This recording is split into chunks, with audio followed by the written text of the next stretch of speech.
All right, I think we can kick off. Welcome everybody to First Friday with Ben Bowen.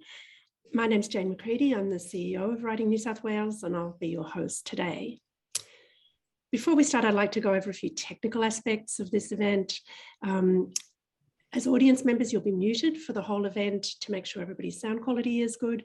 But do let us know in the chat if you're having any trouble hearing, and our staff will do their best to help you. If in doubt, the best solution is always to exit the meeting and come back in again using the link that you were emailed. If you'd like to ask a question or make a comment, please use the chat box for that as well. We'll take as many of your questions as we can during the Q&A at the end of the event. And please feel free to talk to fellow audience members through the chat box as well. The best way to see our speakers is to toggle your screen to speaker view in the top right-hand corner of the Zoom window. If you want to see everybody else who's here, you can change to gallery view, but we recommend that you stay in speaker view for the whole event. We are recording the event, so if you drop out or have to leave early, you can always watch it later via our website. I'd like to start this event by acknowledging the Gadigal and Wangal people of the Wiradjuri Nation on whose lands Writing New South Wales is. I pay respects to their elders and storytellers, past, present, and emerging. I also acknowledge the traditional custodians of the lands that you're joining us from today and pay respect to their elders as well. Feel free to make your own acknowledgement of country in the chat box if you'd like to do that. And now I'd like to welcome Ben Bowen. Ben is a Wiradjuri man who was raised on Gadigal and Wangal lands. He's a former professional athlete who has worked nationally and internationally to create opportunities for First Peoples in education, health, and economic development. He's worked in collaborations with communities and government in doing that. In October last year, he took on the role of CEO of the Indigenous Literacy Foundation, and he's going to be talking to us about that today. Welcome, Ben. Thank you very much. Could you tell us about the career path that's led you to the job you're doing now? Yeah, look, to start, I'd also like to acknowledge country that I'm on Wangal country down here in Sydney. And I'd like to acknowledge all my elders that have supported me through that, because they're a big part of the work we do now. Look, my journey to this role in particular has been very varied. I do laugh with my staff when they talk about professional development that, you know, doesn't feel too long ago. I was flipping burgers at a Porto, trying to figure out what to do, and then sort of found my path with sport opening up a lot of opportunities for me to go out and explore the world a little bit differently and get some different experiences and consolidate that learning. And traveling as a triathlete and cyclist professionally exposed me to the corporate world. I famously, probably shouldn't tell this story, but famously failed at one of my first jobs in the corporate, that I turned up with a suit and tie and I was delivering mail around the office, and I left the office by lunchtime because it wasn't for me. And now I sort of see myself trying to manage an office and get people in there. So we did a lot of that. Once I was out racing, I sort of came back to Sydney and Wiradjuri country quite a lot and saw things weren't changing. And my partner at the time, who's now my wife, actually talked me into doing an education degree to go back and make a difference. And to be honest, walked back into teaching and saw nothing had changed in the classroom to when I was there as a kid and hated it. And so I sort of tried to figure out new pathways. So a big shape to my career in particular has been understanding the upstream model. So if we catch someone at a crisis point, there's very little we can do but to soothe. But if we actually look up the stream, we can actually better understand what leads people to that crisis point in their lives, and then actually implement better strategies and just look at the world in a different viewpoint. So that's sort of where I walked away from education, so to speak, and went more into working with children with autism around outdoor education to engage them into learning, worked with Aboriginal youth around mentoring, health programs, and ended up going into business development and technology to try to wrap it all back in together. And ultimately what led me back to the ILF was, throughout all those different pieces, sitting at the UN, working with an international First Nations audience, literacy is at the core of all this sort of stuff. So trying to come back to figure out where literacy is not sort of represented in our communities that strongly, and why that was, and then trying to unpack that. So, and that's sort of where my passion is for the ILF, is to come back here and try to tackle some of these pieces now. Tell us more about that literacy question that you're talking about and why it matters. Yeah, look, literacy is a funny thing. Like, I think we honestly measure literacy from a very Western point of view, and it's, you know, and I see from my kids now who are in school that, you know, they come home with their reading levels and it's sight words and it's really structured and there's not much fun to it. And I sort of reflect back to my own experiences as a community member that literacy is actually grounded in country, it's grounded in people, it's grounded in storytelling. So if we weren't great at the reading and writing, which I wasn't, we could also find that storytelling elsewhere through dance or song or walking on country to unlock it. So we actually found there was more to literacy than just sitting a test or doing a reading level or seeing you know, how many sight words we knew. So trying to bring that back through to speak with our communities now about what do they see literacy as, how do they want to measure it, and then how do we support that journey, because that's the most critical one. Because once people are self-driven on this journey, it becomes easier, it becomes more successful as well. Because I guess that Western defined literacy is key for having success in a lot of the structures that we have in our society. But it's also about valuing other forms of knowledge and understanding and reading, isn't it, as well?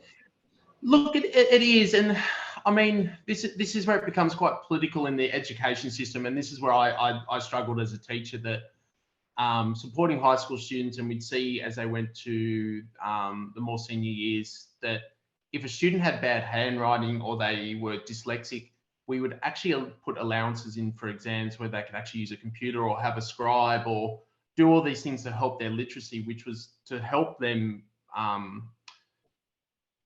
get the information out of their head and on a piece of paper. But for our communities, there's not that sort of understanding. And what we keep trying to say is our communities, we don't want to see it through a deficit. Our communities are strong. We've got great skill sets in there, but sometimes it's trying to figure out what's the best environment to see what we know or to be able to express that learning. That's where the real opportunity lies. So it's a real tricky thing that a lot of the stuff, that even, as I said, my kids here in growing up in Sydney, they bring readers home all the time, and it's, you know, it's some child who's walking near a frozen lake who sees a duck flying away, and, you know, my kids have never seen the snow. So, but not only that, it's a very Western setting. So they don't really identify, they don't see themselves in the story. So it's really hard to get them to engage with that story and unpick it and ask them questions about, well, what do you think about this? Because they sit there and go, well, I don't know what the snow feels like. Why, you know, then we get stuck in this conversation of why do ducks fly away when it's frozen? Because we see ducks in the winter here, and I sit there going, oh, this is really difficult. So trying to find ways that we can tell stories that kids can see themselves in, and then we can ask those questions so they can actually express their experience in that, show their understanding, show their value, their analytical skills. That's the opportunity. So how do we facilitate that part to get a better understanding of the kids? You mentioned that reading and writing wasn't your thing when you were a kid, and do you think that was a big part of it, that you weren't seeing stories that reflected yourself and your life? Look, I'll put it this way. When I took the job, I actually rang my mum, who, look, she's one of my biggest supporters. I love her dearly. She is a matriarch of our family. I love her to bits. And she sort of basically spat her tea out and went, how the hell are you sitting in this seat? Like, you know, but that's the sort of literacy that she saw from me as a kid.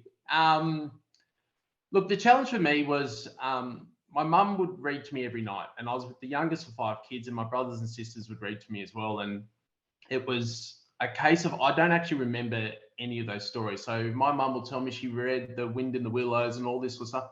No memory of it.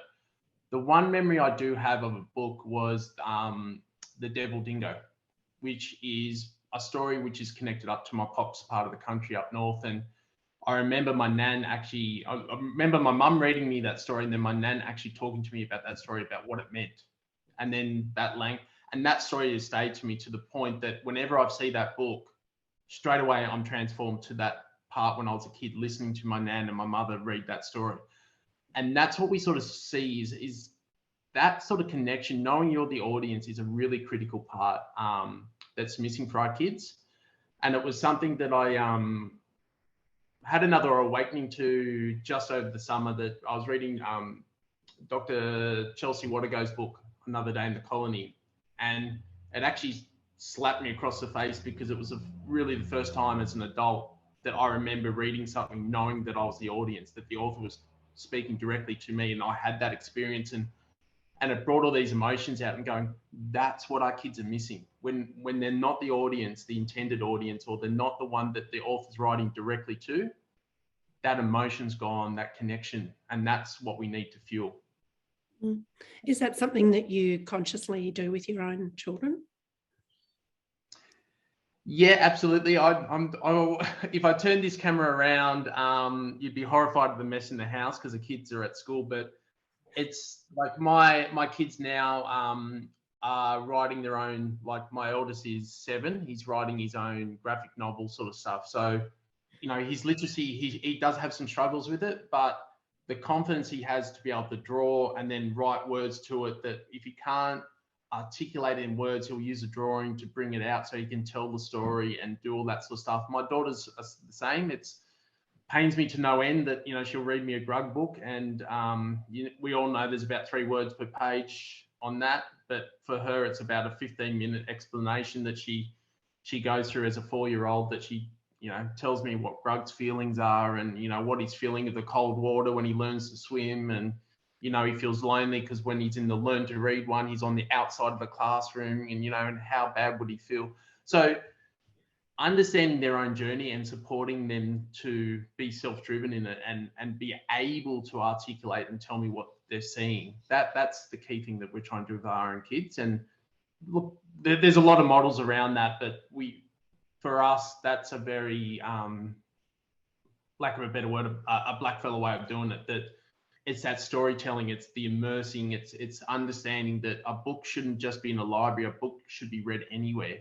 So if you're reading a book and you're outside, then that book takes on a different experience for you, or a connection to you, as to when you're inside and warm and all that sort of stuff. So understanding all those interactions and bringing that in, and getting kids aware of it, that's what we really, really love to do, because it embeds that exploration for them.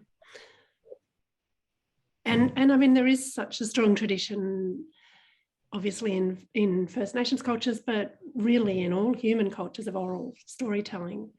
Absolutely. And how do you work with that when you have a focus on literacy? How do you bring those things together?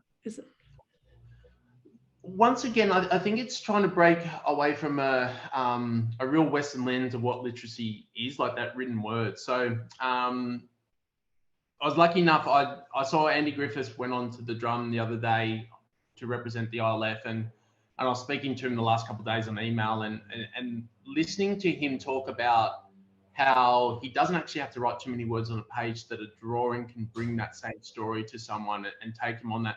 That's what we're looking at, and it's trying to find that balancing point, that literacy can mean a lot of things to different people. And from us, from a cultural point of view, country is always the teacher. So if I go out with my elders or my kids now and I'm teaching them something, we're dictated to what we will find on country, the season, the underlying issue, like whatever we're seeing. So at the moment, obviously the water flows and stuff, and being in Sydney, it's the underground rivers, we can actually do that and show our kids those systems. So understanding that writing something down in a book is not the sole point of truth, that it's about trying to bring kids' experience into that book. So being able to take someone out on country and talk to them about something, but then them seeing it in a book and learning more about them drives them to go back to country, and then connects and consolidates that learning. And that's what we really want the literacy to do, is help our kids build that strength and identity that sets them up for success in whatever model or environment they're in. Once we have that strength there, they will succeed no matter where they go. So it's trying to do that and then unlock what literacy will mean to them. So what are you aiming to do in your time with the ILF? What? Look, to be honest, it's a very privileged position to come into. The ILF has done amazing work for 16 years it's been around, not as a foundation, but as an organisation. And Karen, who was here before, has set up an amazing legacy. So to come in, it's coming into a team that's really well run. It's coming into communities that are pretty well versed. So the challenge we have now is, how do we change to a bigger model without losing that core essence? So the work they've done for 16 years is really ground them from the grassroots up through a community to create the program. And now going to new communities, it's tapping into the network that I have, or the staff have as well, to get to new communities, to not replicate programs, but to start that conversation and bring it through, so that we start having more conversations around this stuff. We've got stories from all over the country, and simple things of, for us down here in Sydney, in particular, down in Gadigal, we've got Biami and the Emu dreaming, that story. And we can tell that story in about 30 different languages just in the Sydney basin area.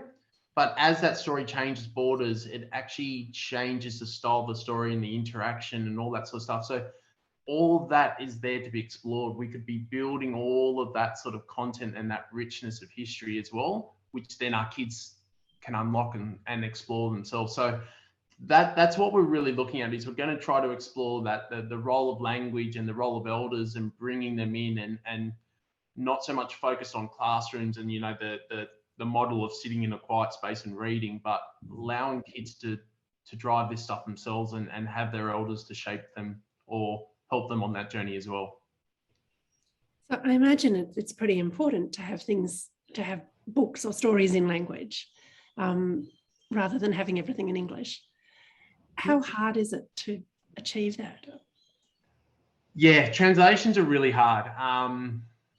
I've been, like, previous to this role, I actually worked in technology, and we were building translation pieces and dictionaries and amazing systems. But language is a really difficult one, because once again, we're a little bit governed by a Western viewpoint that if it wasn't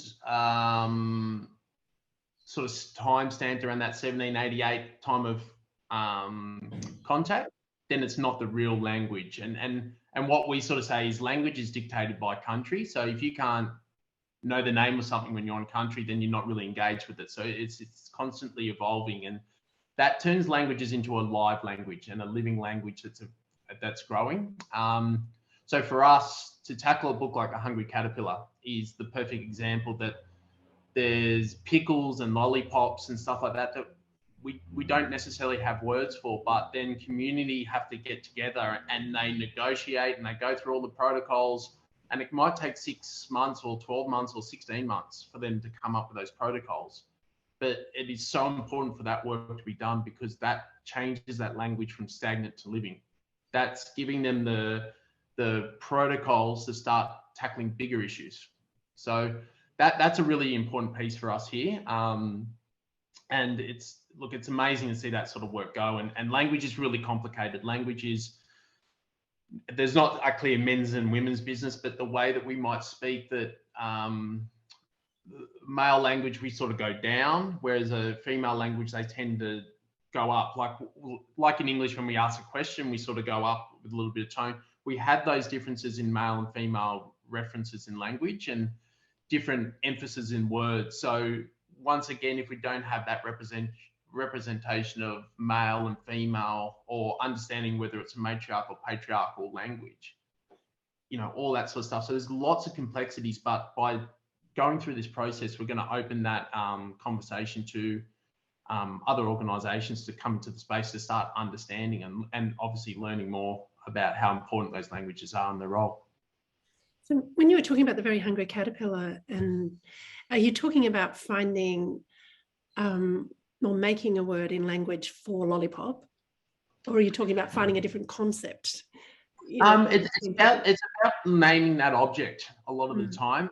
We have run into a couple of issues where community just don't have that word and they're not interested in incorporating that word into language. And I've seen these models done elsewhere. Like there's, I was lucky enough a couple of years ago when I was doing technology to work with some of the Maori, that they were actually looking at computer science, and they did a huge amount of work about, the concept was their ancestors should understand the way that kids today are using the language, so it's got to tie back. So things for like mobile phone, the words were around, it was like a speaking but a tablet written like a sheepskin sort of, not a sheepskin, but like a skin tablet sort of thing. So the words actually blended through that allowed, the concept was that they'd allow 6 generations prior to be able to understand what we're looking at, or a concept of what we're looking at.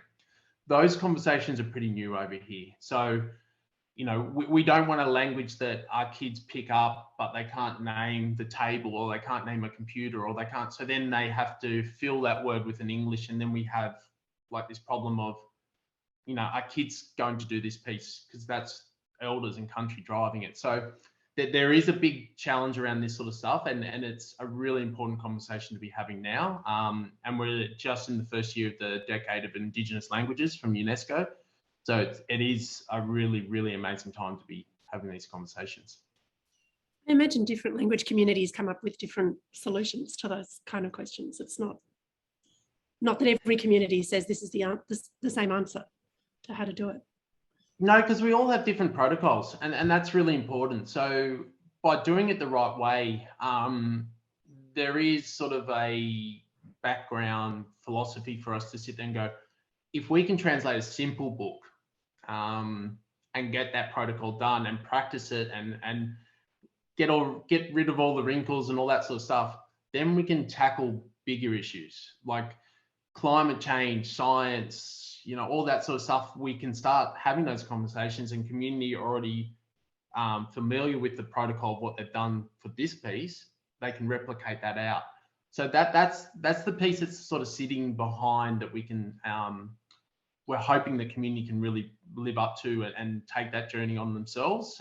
It's not a role for the ILF at all, but that once again creates this funnel to drag kids through, because once we start entering that space as well, then the kids are getting dragged into that conversation about literacy. How do we, you know, we need to read more of this stuff to unpack the other stuff as well.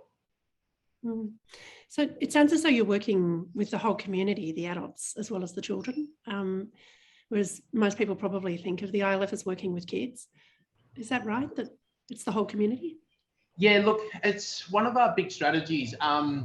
It's really important for us. It's we can't do things without our elders. It's to have them in the room, and if they're not physically involved in that facilitation, that's not the issue, but it's having their presence in the room, because that shapes a lot of the interactions as well. So for us to get kids to self-drive those books, or unlock some of those books and those stories, they want to take that story to auntie or uncle to ask them questions of it, because they will know about it.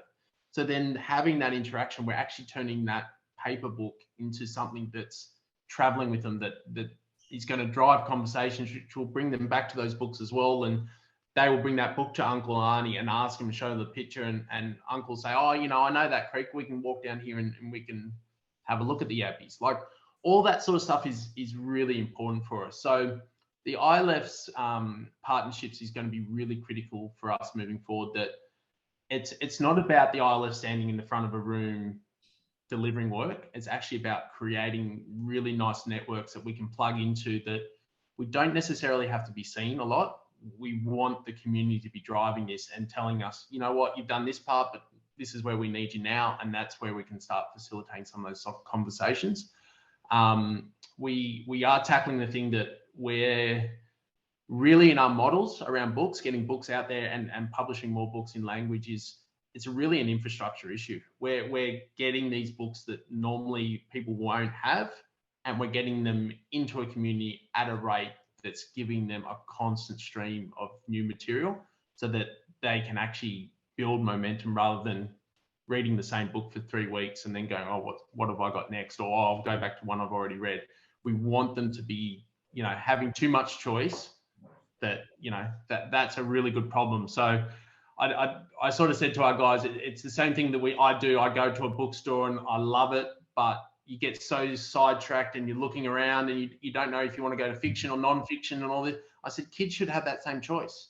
They, if they want to read, not that I'm saying I'm going to do it, but if they want to read Avengers in a language, they should have that choice, because if we're French or German or Mandarin, we've got those choices.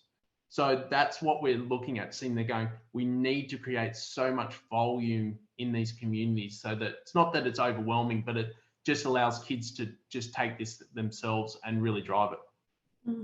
So obviously, getting books into communities has been a staple of what the ILF's done for the last 16 years. And that's both books in English and books in language. Yep. What are some of the other things that you do?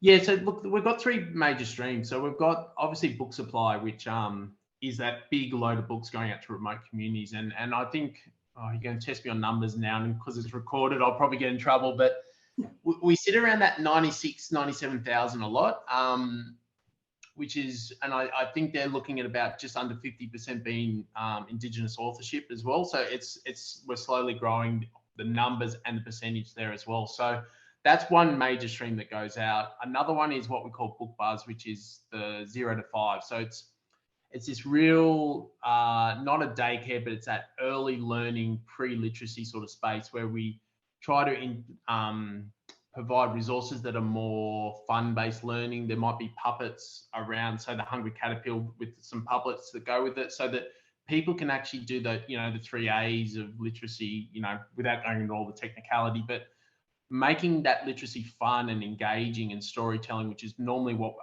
mobs do, but helping build that confidence with mums and dads and aunties and uncles and that sort of stuff to be part of this process, that they're not scared that they're going to do the wrong thing. They can actually bring their own personalities into it. So it's more fun-based, and we're trying to build that program to be a little bit more robust as well.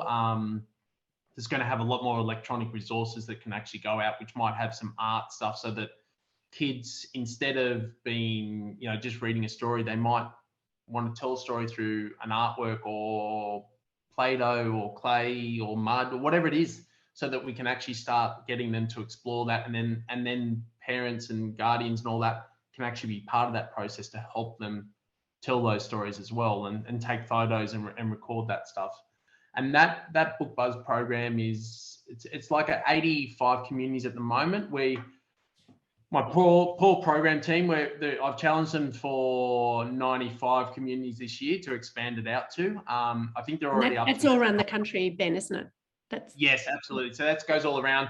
We don't do much, to be honest, in Victoria and Tasmania and New South Wales, because we're predominantly looking at remote, but we are looking at what that actually means for some of our communities that, that need access to resources. So we're going to expand that one as well to start to tie it in. But the idea with that as well is we want to tie that into the supply, so that we have older brothers and sisters and cousins reading to the little ones, so that it becomes something that people do as well. So that once again, getting those books out to kids, if they want to self-learn, they can share that with their younger siblings and family as well.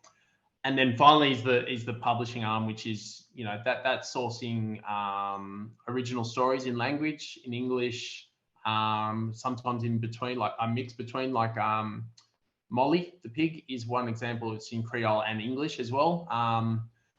And then we're sort of looking as well at the translation one. So there's like Hungry Caterpillar, Where's the Green Sheep, and all those sort of books, so that we can put that back into the book supply, so we can foster some of that language in the early development as well. Are there many First Nations writers writing children's books in languages? It's very much growing. I think the challenge for this space is what the marketplace. So say if we picked, say my own language, Wiradjuri, the market's going to be pretty small and particular. So to write a large scale book like that is difficult because there's not going to be the range. So Creole and stuff like that, there's a lot more because Creole can it doesn't go across borders, but it is more fluid in that sort of sense. And although there's different dialects within Creole as well, we sort of have that universal sort of understanding in there. And so what we're seeing is there is more flavour or more interest for people to go there. But we're also seeing a lot more teenager and adult stories coming out where people are starting, and we're seeing that like Nardi Simpson has done some, Anita Heiss has done some as well. So we're starting to see this come through, and it's really exciting for us because it's, I did read both Nardi and Anita's books, and to sit there and listen to the language in there, and you know, it adds this new complexity to the story, and it actually enriches those stories. So we're sort of seeing that, and we're trying to find what's the balance point for that for a kid's book.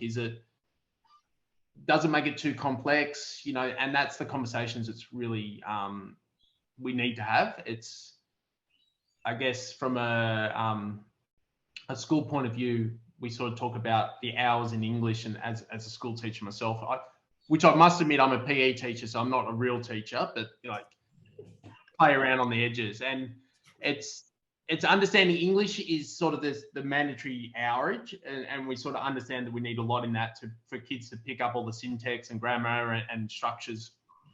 But we also share that space with other languages. So my young fellow, when he started kindergarten here in Sydney, because we're in a predominantly Italian area, Italian was taught in kindergarten for 2 hours a week, which was a lot. So we were sort of sitting there, and they said, oh yeah, but it doesn't affect English because it gives kids really good exploration of what language is. And we're like, that's a really interesting concept, because when we ask for our languages to be represented in school, they're not seen as that same value point.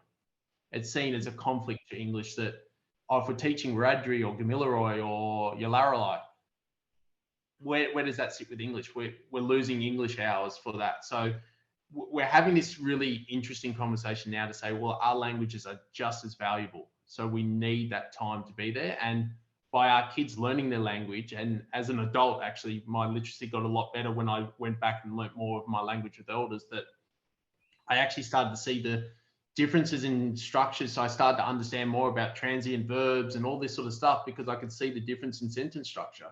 It was really, really obvious to me. And that learning is pretty obvious to most ESL, English as a second language students, because they do see that difference in sentence structure, and it's easy for them to identify the different parts.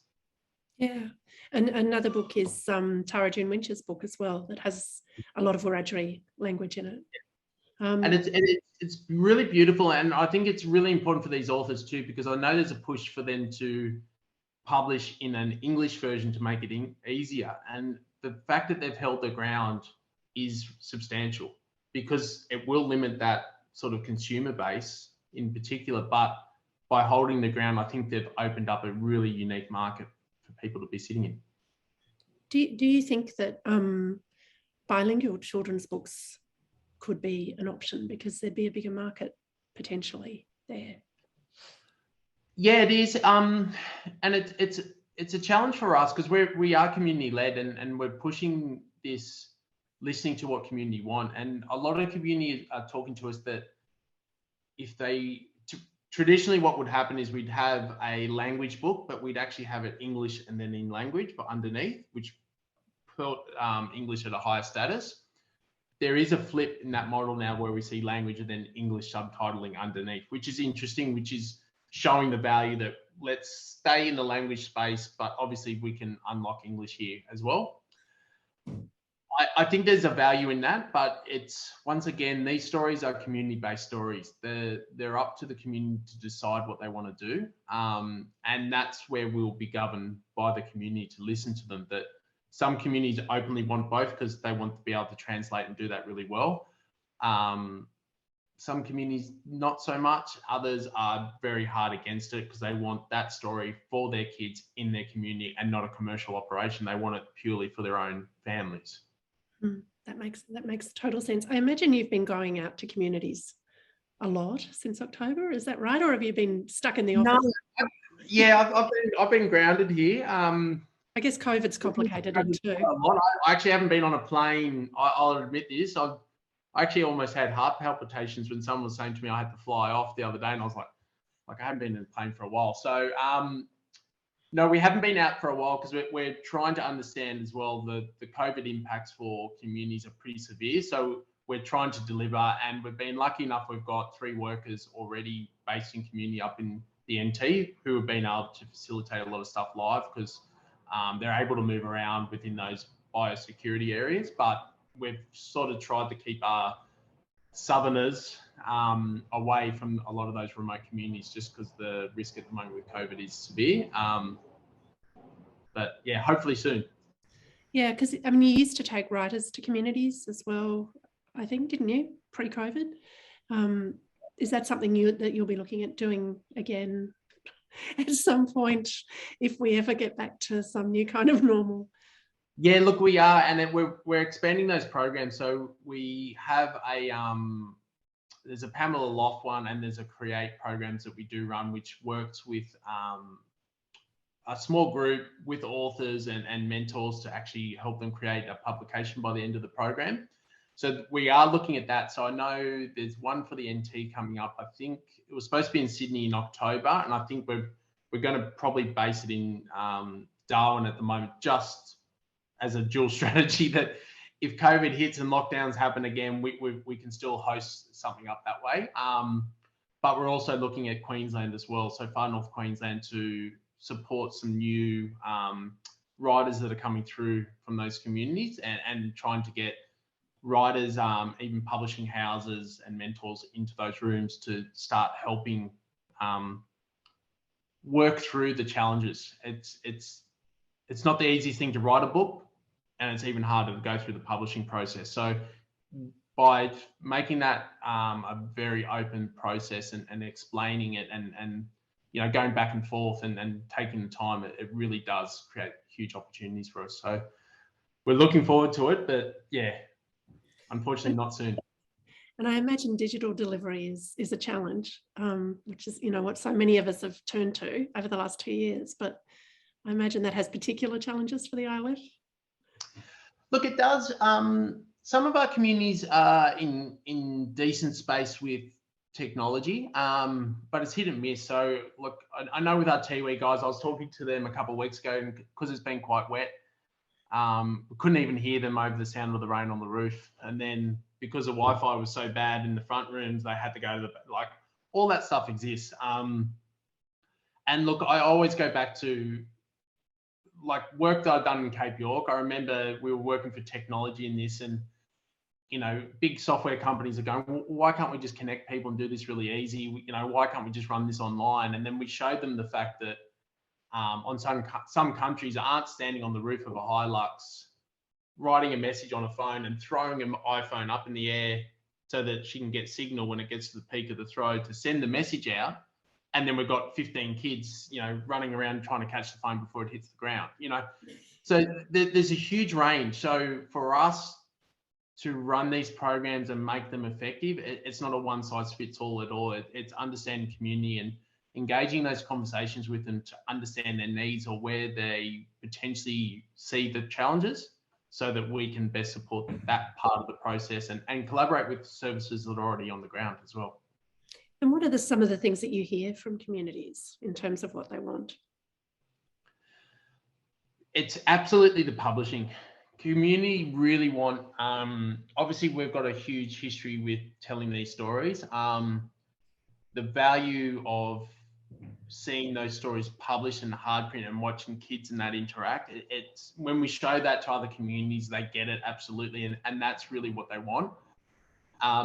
But obviously what it always comes back to, and this is what we keep trying to remind our teams as well, is there's not one parent in the world that doesn't want the best for their kids and their opportunities. So our communities understand the challenges that's there. They also understand if their kids are leaving community because all the opportunities are outside community, it's very hard for those kids to come back, or they lose those critical years in educating. So how can we engage? And some of that stuff is what we're looking at, that by creating authorship with language and culture in these books, those kids can still engage, even if they're not on country, and stay connected. And communities are starting to look at that, saying, well, if we can produce this and keep our kids connected while they're away, then we know they're coming back. We know that they're going to do it. And then all those skills and all that passion stays in the community and keeps growing the communities, not that kid goes off and then we lose them ultimately in the end. I don't know if you could hear it, but I'm in the middle of the city here, and there was just a mob of kookaburras laughing outside my window, which is pretty funny.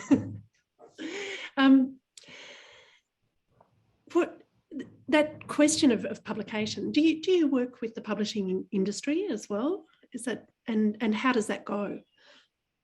Look,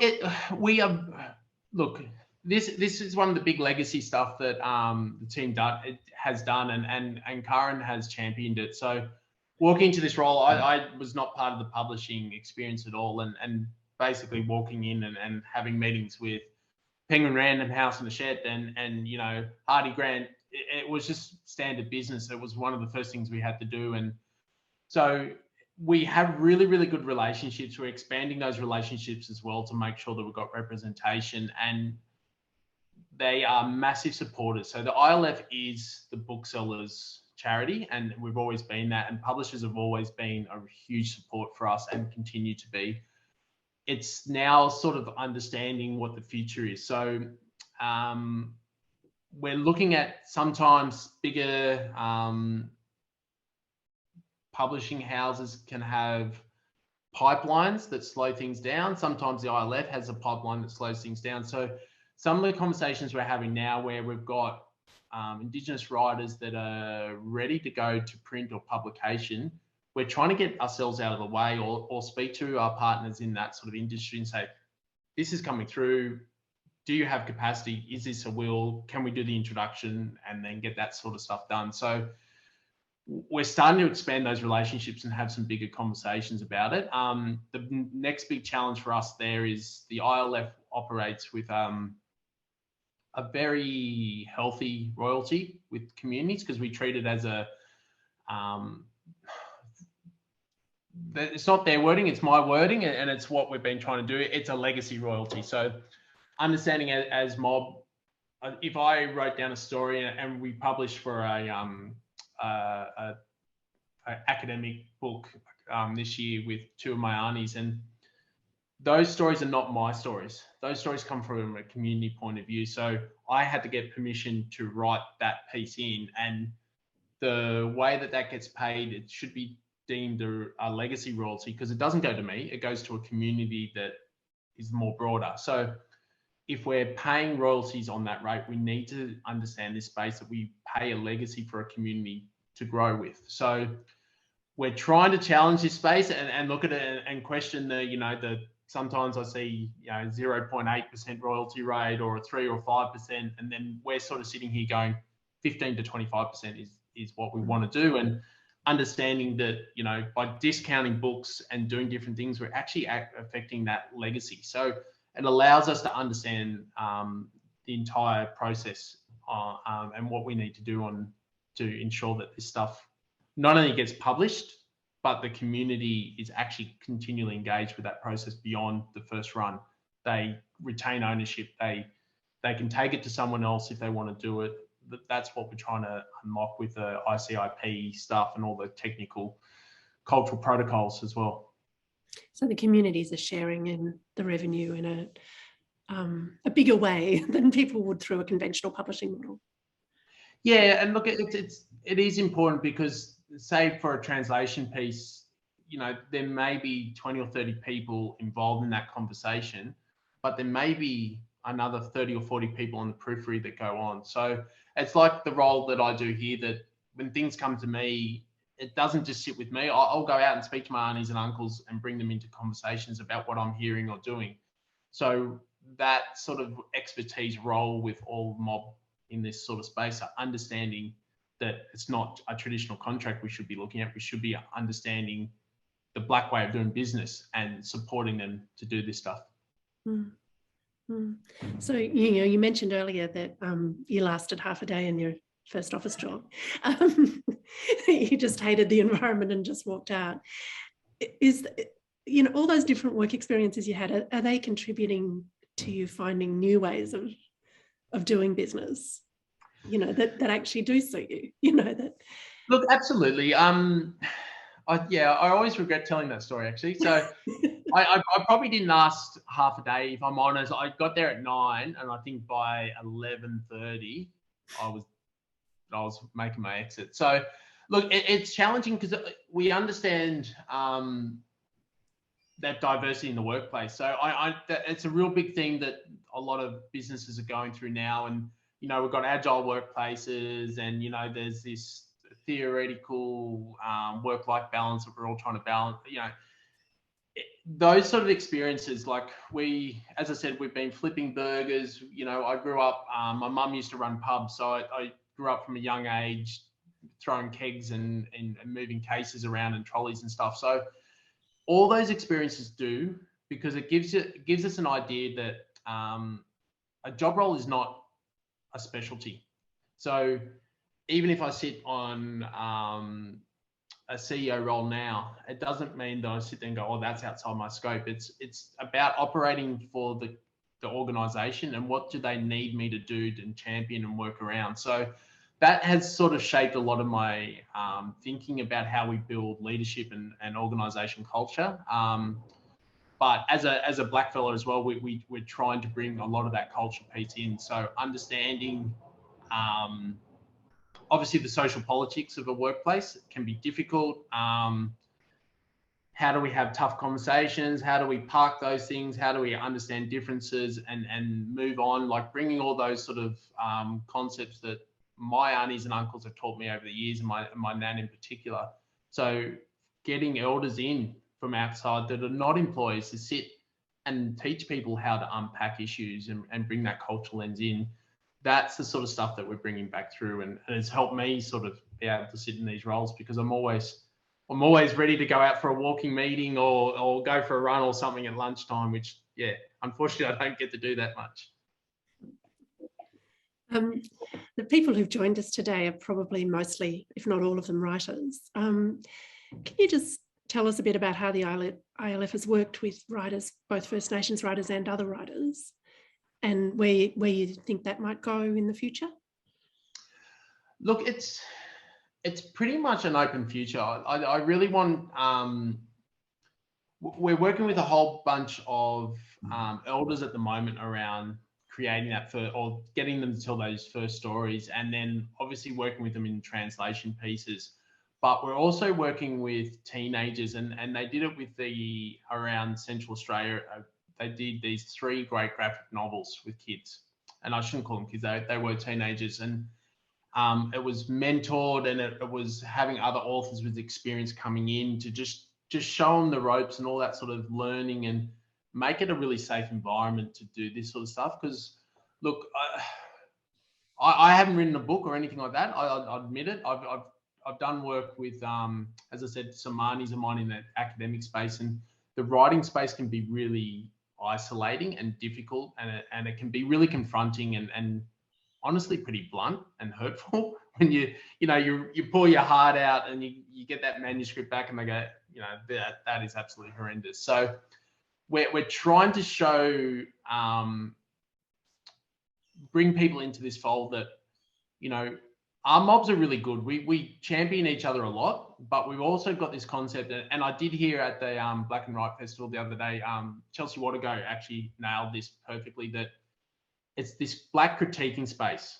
We support each other, but we also have this love for each other that we say, you know what, you missed the mark here, and it's not like you missed it, you're bad. It's you missed it, but how do we help you get around this bit? And trying to bring that as a concept into these communities is what we really love to do. So bringing all that experience from writers in so that they can share that learning space and understand how we can all do this, and understand the challenges of sovereignty in storytelling, and some stories we can't tell on paper, or all that sort of stuff, or the processes that we have to go through a cultural lens to get that story. That also helps other writers to understand this space as well and get more diversity into their writing. We're going to go to audience questions in a minute, but how can people, I mean, obviously people can donate money to the ILF, and I'm sure you're extremely grateful when they do that, but Absolutely. Are there other things that writers in particular perhaps can do to support you doing?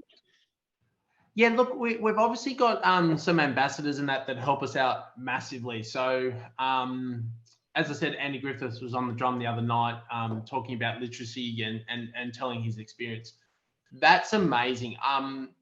One of the big things, obviously donations keep the lights on for us and allows us to keep expanding the businesses and paying royalties and doing that sort of stuff. But it's the other part is engaging with this conversation, understanding that this is a marketplace, understanding how do we share that or how do we experience it together.